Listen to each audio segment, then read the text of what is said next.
এই মুহূর্তে একটা আইন পাশ হয়েছে অস্ট্রেলিয়ার নিম্ন কক্ষে। সেটি হচ্ছে অস্ট্রেলিয়াতে বিদেশি স্টুডেন্টরা বিভিন্ন বিশ্ববিদ্যালয়ে যে পড়তে আসে ওদেরকে এডুকেশন এজেন্টরা রিক্রুট করে। এটা আমাদের দেশেও আছে ঢাকাতে। এডুকেশন সেক্টরে ট্রান্সপারেন্সির জন্য সরকার চাচ্ছে এই এজেন্টস গুলোকে নিয়ন্ত্রণ করবে।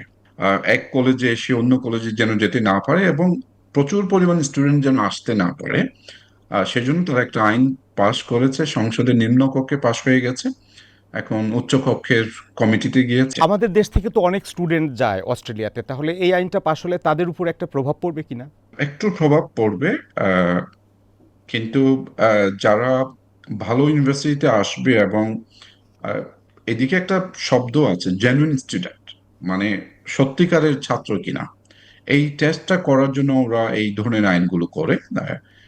কেউ যদি জেনুইনলি পড়তে আসে এবং ভালো এজেন্টের মাধ্যমে আসে তাহলে অসুবিধা হওয়ার কথা না। রিসেন্টলি বাংলাদেশকে ভিসা প্রদানের ক্ষেত্রে যে টিয়ার সিস্টেম বা স্তর ওরা করেছে, তার মধ্যে বাংলাদেশের অবস্থান একটু নিচে ছিল, এখন একটু উপরের দিকে লেভেল ওয়ানে নিয়ে গেছে।